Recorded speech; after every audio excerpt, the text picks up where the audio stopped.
एक डॉक्टर बाजार जाता है और बाजार जाने के बाद उसने बड़ी मात्रा में नमक खरीदा। नमक खरीद के जब डॉक्टर अपने क्लिनिक की तरफ आ रहा था तो रास्ते में उसे एक मरा हुआ आवारा कुत्ता मिल जाता है। उस कुत्ते को भी डॉक्टर अपने साथ लेकर चलाता है।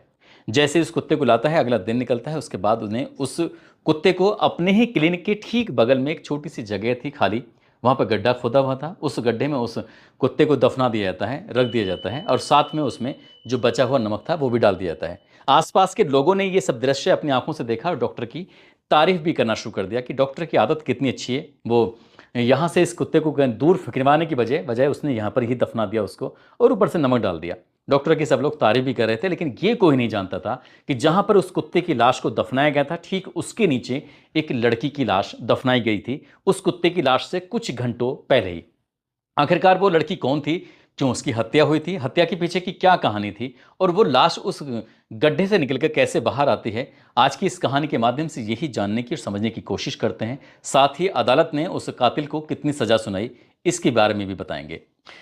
आदाब, नमस्कार, सत श्री अकाल। मैं उस्मान सैफी। 20 फरवरी 2021 की ये बात है। मध्य प्रदेश का जिला है सतना, और सतना के ही शहर सिटी के अंदर धवारी में एक फैमिली दंत चिकित्सालय है। दरअसल वहां पर कोतवाली पुलिस के 2 सिपाही पहुंचते हैं और जाकर डॉक्टर आशुतोष त्रिपाठी, जिसकी उम्र लगभग 32 साल के आसपास होती है, डॉक्टर साहब से कहा जाता है कि डॉक्टर साहब, आपको साहब ने याद किया है, आपको चलना है। शाम का वो समय था। आखिरकार जब डॉक्टर साहब के पास ये खबर पहुंचती है, डॉक्टर साहब कहते हैं 1-2 पेशेंट हैं, उन्हें देख लूँ, उसके बाद फिर चलते हैं।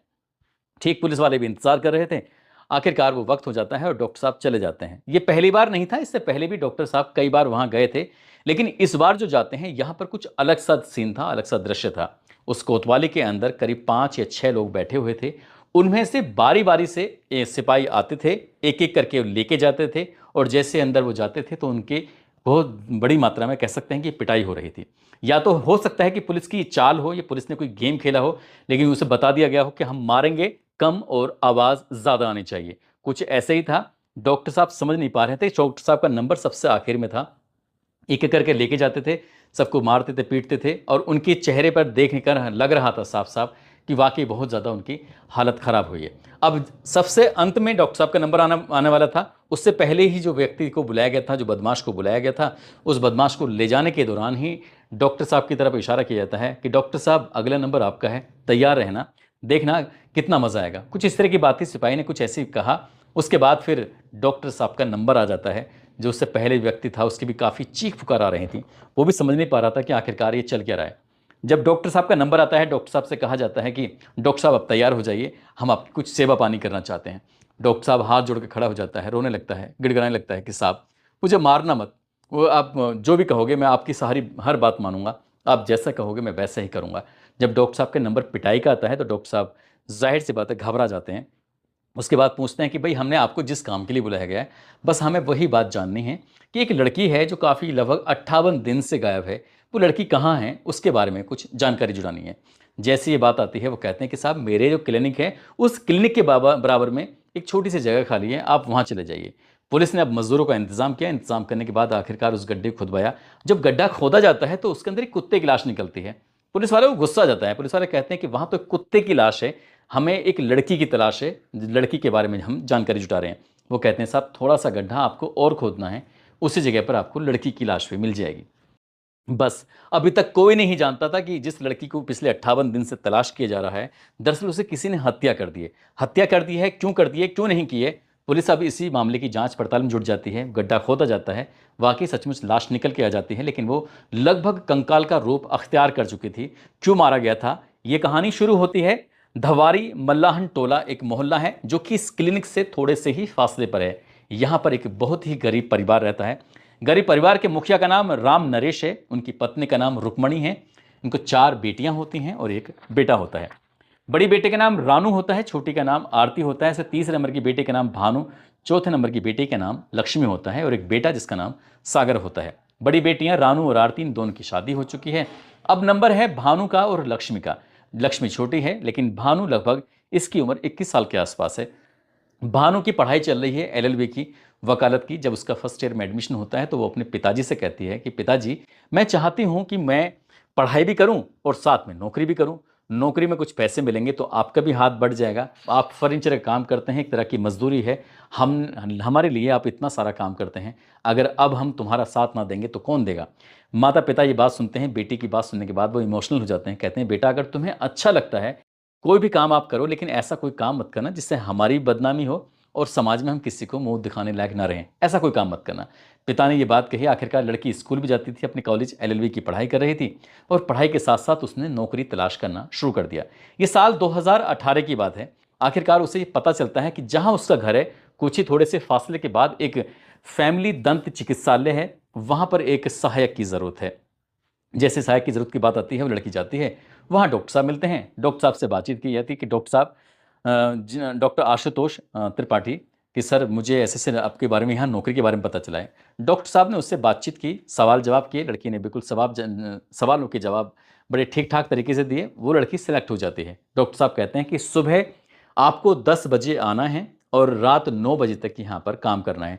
इसी बीच में ये पेशेंट का आने जाने का समय होता है, आपको यहीं रहना है। और इस बीच में करीब करीब 1.5 से 2 घंटे का एक ब्रेक होता है। आप चाहो तो अपने घर, क्योंकि तुम्हारे घर पास में है, वहाँ जा सकते हो, खाना खा सकते हो, आराम कर सकते हो, पढ़ाई कर सकते हो, बाकी तुम्हारी अपनी मर्जी है। साथ ही तुम अपनी किताबें यहाँ भी रख सकती हो, अगर कोई पेशेंट आता है तो आप वहाँ पर काम करें, और जब कोई पेशेंट ना हो तो अपनी पढ़ाई पर ध्यान दे सकते हैं, हमें इस बात से कोई एतराज़ नहीं है। लड़की ने सारी बात जाकर अपने माता और पिता को जब बताई तो माता पिता खुश हो जाते हैं, कहते हैं घर के इतने पास में आपको नौकरी मिल गई, इससे अच्छी क्या बात हो सकती है। फरवरी 2020 की ये बात है। इस लड़की की एक शादी की बात चलने लगती है, रिश्ता कहीं ना कहीं तय हो जाता है। जैसे रिश्ता तय होता है, उसके बाद कहानी आगे बढ़ने लगती है। लड़की ने जाकर खुशी खुशी डॉक्टर साहब को बताया कि उसके लिए लड़का देखने वाले आए थे और सब कुछ ठीक ठाक चल रहा है। लेकिन इसी बीच में लड़की की और उस डॉक्टर के बीच में काफ़ी नज़दीकियाँ भी धीरे धीरे करके बढ़ रही थी। उस डॉक्टर ने कहा लड़की से कि तुम शादी वादी मत करना, शादी तो हम दोनों आपस में कर ही लेंगे। लेकिन लड़की एकदम शांत रहती है, खामोश रहती है। ये तारीख है 22 मार्च 2020। ये जनता कर्फ्यू लगता है, उसके बाद फिर लॉकडाउन शुरू हो जाता है। और जैसे ही लॉकडाउन लगता है तो ये जो क्लिनिक होता है वो जुलाई 2020 तक बंद रहता है। अब यहाँ आना जाना नहीं हो रहा था। इसी बीच में फिर से खबर भिजवाई जाती है कि हम 1 अगस्त 2020 को ये अपना क्लिनिक खोलेंगे फिर से, और तुम्हें क्लिनिक पर आना है। सब कुछ ठीक चल रहा था। अगस्त का महीना बीत जाता है, अगस्त सितंबर का महीना बीत जाता है, अक्टूबर भी आ जाता है और नवंबर का महीना भी चल रहा था। लेकिन इस बीच में लड़की से उस डॉक्टर की आए दिन किसी न किसी बात को लेकर कहासुनी होती थी, और कहासुनी सिर्फ इस बात पर होती थी, डॉक्टर चाहता था कि मैं तुमसे शादी करना चाहता हूँ। लड़की कहती थी कि जहाँ पर शादी की बात तय हुई है, शादी तो वहीं होगी। इन दोनों में इसी बात को लेकर खींचातानी रहती है, लेकिन दोनों एक दूसरे के बड़े करीब थे, नज़दीक थे, पहले दोस्त थी, फिर प्यार में बदल जाती है सब कुछ। लेकिन लड़की माता पिता की बगैर मर्जी के कहीं शादी नहीं करना चाहती थी, और माता पिता ने उसकी शादी तय कर दी थी। आखिरकार डॉक्टर साहब बहुत ज़्यादा परेशान हो जाते हैं। खासकर ये दिसंबर का महीना जब शुरू होता है, दिसंबर 2020, 1 तारीख से लेकर 14 तारीख तक लगातार किसी न किसी बात को लेकर कहासुनी हो रही थी। और वो तारीख थी 14 दिसंबर 2020 की शाम लगभग 7 बजे के आसपास। उस वक्त क्लिनिक में कोई नहीं था। इसी बीच में डॉक्टर साहब कहते हैं कि शादी तो तुम्हें मुझसे ही करनी पड़ेगी। लड़की साफ इनकार कर देती है, शादी करूंगी तो अपने माँ बाप की मर्जी से करूंगी, और आज के बाद मैं आपके क्लिनिक पे नहीं आने वाली। जब इस तरह की बात थी, लड़की गुस्से में आती है और वहाँ से जब जाने लगती है तो उसका दुपट्टा खींच लेता है। और जैसे दुपट्टा खींचता है, खींचने के बाद उससे बहुत तेजी के साथ जब खींचता है तो लड़की गिर जाती है, और लड़की जैसे ही गिरती है तो उसके चोट भी लग जाती है। हालांकि वो चोट खुलती नहीं है, लेकिन जब लड़की उठती है तो उसके बाद वो फिर जाने की कोशिश कर रही थी। जब जाने की कोशिश कर रही थी, इसी बीच में उसने दुपट्टे को कुछ इतनी ताकत के साथ खींचना शुरू कर दिया कि वो तब तक खींचता रहा जब तक क्या उस लड़की के प्राण नहीं निकल गए। लड़की की मौत हो जाती है। जैसे लड़की की मौत हो जाती है, मर जाती है, लाश वहीं क्लिनिक पे पड़ी हुई थी। वो समझ नहीं पा रहा था कि आखिरकार करूं तो क्या करूं। तब तक होश आता है, लेकिन लड़की अब जिंदा हो तो होने वाली थी नहीं। आखिरकार उसने उस लड़की को एक बोरी का इंतजाम करता है और उस बोरी के अंदर पैक कर देता है। अभी उस बोरी को पैक करके हटा ही था कि इसी बीच में क्लिनिक पर कोई नॉक करता है कि डॉक्टर साहब हैं क्या अंदर। डॉक्टर साहब अंदर ही थे। उन्होंने कहते हैं कि भाई अभी 2 मिनट या 5 मिनट रुक जाओ, मैं अभी फ्री होता हूँ, फ्री होने के बाद आप आ जाना।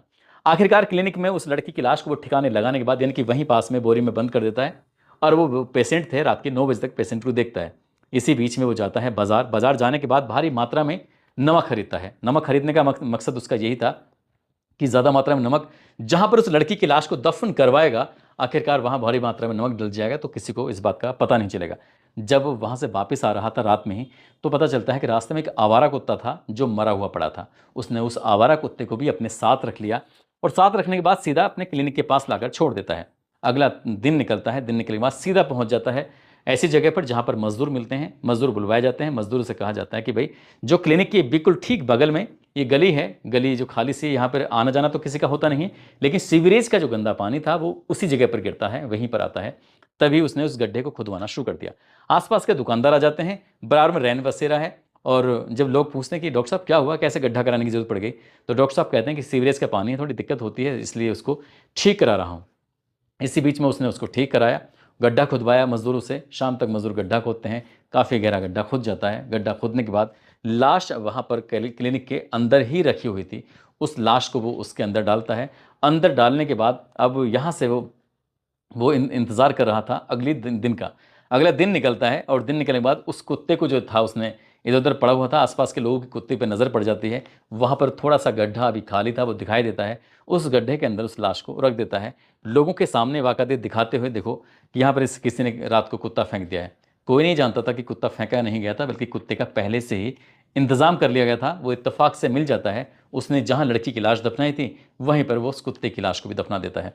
अब जब लड़की 14 दिसंबर 2020 की बात है, अपने घर नहीं पहुंचती, तो माँ और बाप इसके बहुत परेशान हो जाते हैं।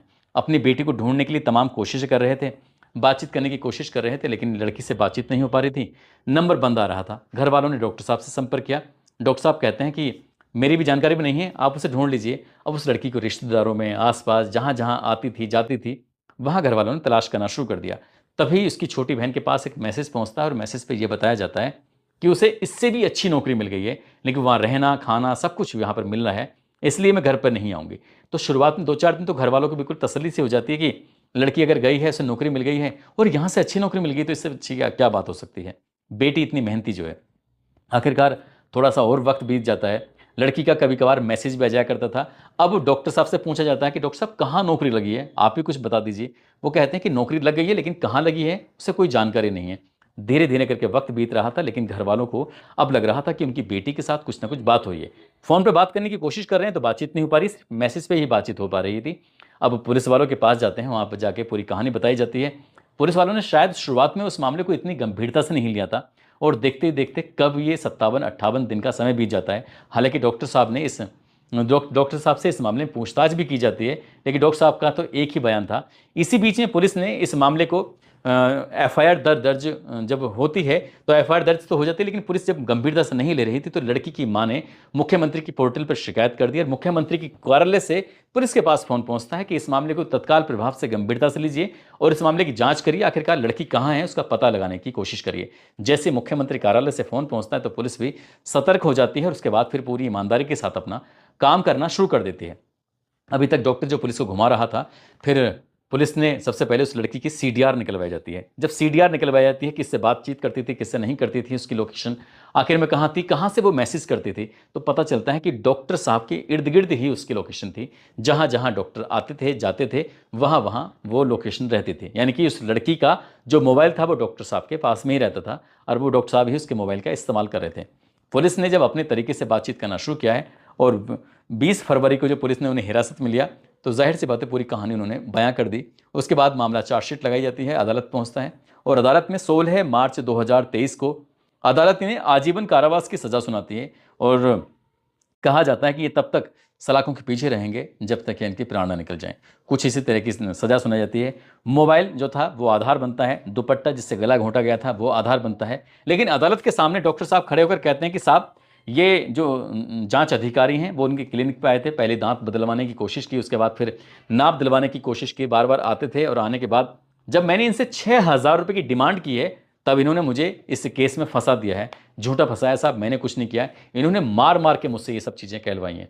अब अदालत में ये साबित हो ही चुका था कि डॉक्टर साहब ने ही ये सब किया है। डॉक्टर साहब फिलहाल सलाखों के पीछे अपनी ज़िंदगी गुजार रहे हैं, और उस लड़की के माँ बाप को जब पता चला था कि उनकी बेटी की हत्या कर दी गई थी, तो उनके पैरों तले ज़मीन खिसक गई थी, सोचने पर मजबूर हो गए थे। एक बेटी जो वकील बनना चाहती थी, नामी वकील बनना चाहती थी, और वो उसने मजबूरी में, गरीबी की वजह से वो एक क्लिनिक पे चली जाती है। उसकी गरीबी का फ़ायदा उठाकर डॉक्टर साहब ने उसके साथ जो किया वो वाक़ई गलत था, भयानक था।